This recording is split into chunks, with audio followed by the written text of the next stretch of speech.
Hola, estimadísimos alumnos y apoderados también de segundo medio. Este es nuestro segundo video. Yo estoy trabajando desde mi casa tranquilamente, no necesito salir a transporte ni nada de eso. Estoy muy tranquilo acá. Espero que ustedes también sean de aquellos, entre comillas, privilegiados según nuestras autoridades, que pueden trabajar desde casa. Espero que su familia tampoco tenga que salir. Eh, Mi llamado, como en el video anterior, es a mantenerse en su casita, cuídese mucho, no se exponga. Mire que queremos que usted vuelva prontamente al colegio sano y salvo, así es que cuídese mucho, por favor. Retomando con nuestro video, este es nuestro segundo video de la serie. Y voy a retomar algunas cositas anteriores para, más que nada, para explicar. ¿En qué estamos? Estamos escribiendo un artículo informativo. ¿Por qué estamos en esto? Recordarán ustedes, es la unidad 0. Por lo tanto, estamos en esto para lograr los aprendizajes no alcanzados el año 2019. En el video anterior yo había explicado algunos puntos de la pauta y en este video voy a seguir. Quedamos en el punto 5, por lo tanto ahora comenzamos en el punto 6.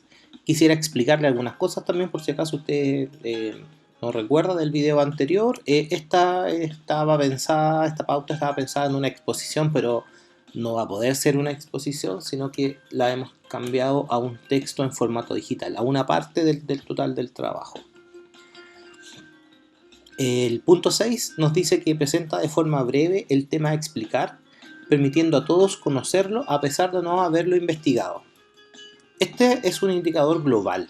Ya yo me voy a dar cuenta de él una vez que lea el texto completo. Y tiene que ver con cuán efectivo es su texto para dar a conocer esta información.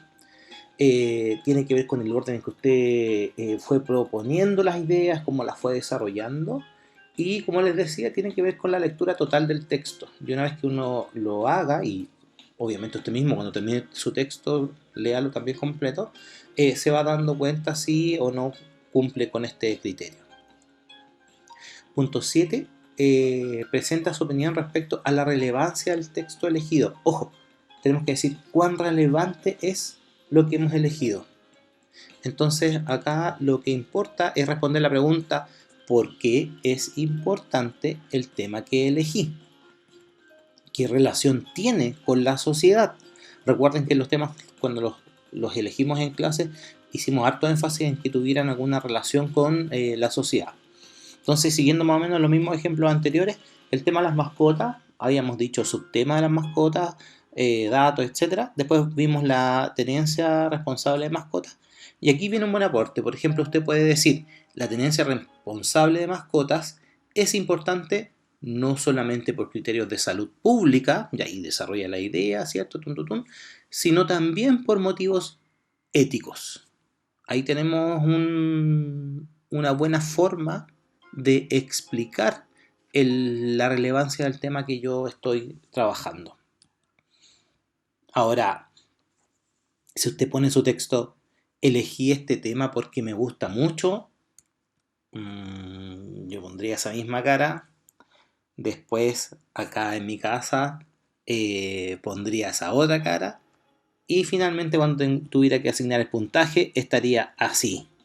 Así que por favor, evite ese argumentito, ¿cierto? Que no sé si será argumento en realidad. Evite poner eso en su texto. Pasamos entonces ahora, está listo el tema y pasamos al número 8 ya. Dice: presenta información objetiva que se relaciona con el tema seleccionado e investigado.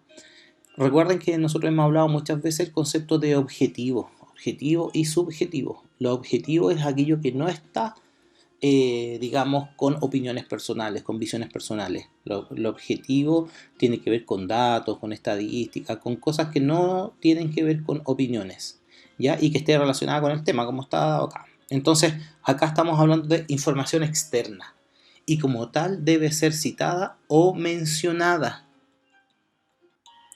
¿A qué me refiero con que debe ser mencionada como tal, como información externa? No ponga nada de lo que esté copiado de internet como si lo hubiese redactado usted. Eso va a salir después la aclaración. Pero esto es para aprender que no tiene nada de malo copiar información externa, sino que yo tengo que filtrarla, tengo que seleccionarla, tengo que vincularla con mi texto, pero no copiarla y ponerla como que la redacté yo. Por eso que es importante que la información externa, lo repito, debe ser citada o mencionada como tal, mencionada como información externa. Vamos aquí, a ver, dice tenencia responsable de mascotas, seguimos con el mismo tema del ejemplo para no enredarnos, ¿cierto? Los mismos argumentos, es importante por salud pública, por motivos éticos, y información objetiva. La ley Cholito, por ejemplo, la Declaración Universal de los Derechos de los Animales de 1977, alguna noticia importante o algún otro dato o hecho o suceso que tenga que ver con el tema. Pasamos entonces ahora al punto 9. Dice así, explica a través de descripciones y narraciones para enriquecer la exposición. Y esto es súper importante porque nos ayuda a explicar bien un tema. Yo cuando estoy hablando de algo necesito describirlo, es decir, decir cómo es, y la narración es una forma básica del discurso expositivo muy útil para explicarle algo a alguien. Piensen ustedes cuando necesitan explicar algo así como un niñito, como que por lo general se le cuenta una historia. Entonces, por eso que las narraciones son relevantes a la hora de explicarle algo a alguien.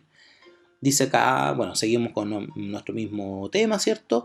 ¿Y qué podríamos explicar? Por ejemplo, el proceso de vacunación. ¿Cómo es el proceso de vacunación? ¿En qué consiste? A los 3 meses una vacuna, después a los 6 tal otra vacuna. Ahí estoy explicando. Podríamos explicar, por ejemplo, el proceso de cómo registrar a la mascota, ya que estamos hablando de tenencia responsable. Podríamos narrar algunos casos en los cuales se aplicó la ley Cholito, por ejemplo, o sucedió tal vez que tal persona hizo esto y luego fue detenida, etc. Esa es una narración y acabo de mencionarles también descripciones.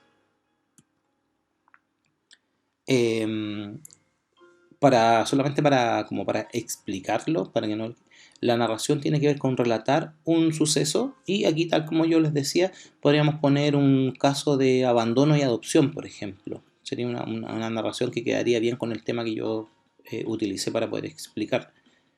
O cómo se aplicó la ley Chulito, que lo mencioné recién. Estamos listos del número 9, entonces pasaríamos al número 10.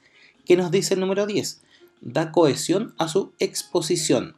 Aquí habíamos hablado del concepto de coherencia y cohesión, ¿cierto? La coherencia tenía que ver con los contenidos y la cohesión con la unión de estos contenidos. No voy a explicar los conceptos técnicos, recuerda que estos trabajos tienen un énfasis más práctico y la idea acá es que usted se ordene bien para ir aplicando estos conectores, que los vaya marcando uno a uno. Por ejemplo, leamos muy bien el párrafo que teníamos ya redactado. La tenencia de responsable de mascotas no solamente es importante, no solamente por criterios de salud pública, sino también por motivos éticos. Yo voy a enriquecer este texto y además le voy a agregar los conectores. Fíjese bien cómo queda. Conviene subrayar que la tenencia responsable de mascota es importante no solamente por criterios de salud pública, es decir, para protegernos de la propagación de ciertas enfermedades, desarrollo la idea, ¿cierto? Después pongo, sino también por motivos éticos, ya que como seres vivos, los animales tienen derechos. Por ejemplo, la declaración, y ahí la explico. Personalmente considero que este último motivo es el más relevante. ¿Ya? Se fija que al tener que agregar los conectores yo enriquecí mi texto, pero fíjese, voy a ir muy ordenadito destacando cada uno. Conviene subrayar que es uno de los conectores, ahí está el destacador, ¿cierto? Salud pública, es decir, era el otro conector, yo los tenía marcados en mi pautita, por eso que después los fui destacando rápidamente. Usted los puede ir destacando al tiro, no necesita destacarlos una vez que haya hecho el texto, lo aplica y lo destaca al tiro. Después, por ejemplo, ¿cierto? Era lo otro. Y un conector que es muy fácil de aplicar. Personalmente considero que ahí está. ¿Ya? Entonces, ustedes tienen que ir aplicándolo de a poquitito, ¿cierto? Enriqueciendo su texto. La lista que está pasando a continuación es una lista que tiene desde los conectores más básicos hasta otros más avanzados. ¿Cuál es la idea? Que usted vaya avanzando progresivamente en el uso de esto y vaya pasando desde un pero hasta un al contrario, como sale aquí mismo, un porque a un debido a. En resumen, en definitiva, y vaya pudiendo aplicarlo a su propio ritmo, pero cada vez utilizando conectores más avanzados y entendiéndolo después cuando los vean. Ya estamos terminando prácticamente este segundo video y los dejo con un consejo de mi amigo Darwin, que les dice, no muy amistosamente porque él es medio enojón, lean el libro, así de claro, ¿ya? Les mando un afectuoso saludo, nuevamente les deseo que esté súper bien junto a su familia y nos vemos en el próximo video.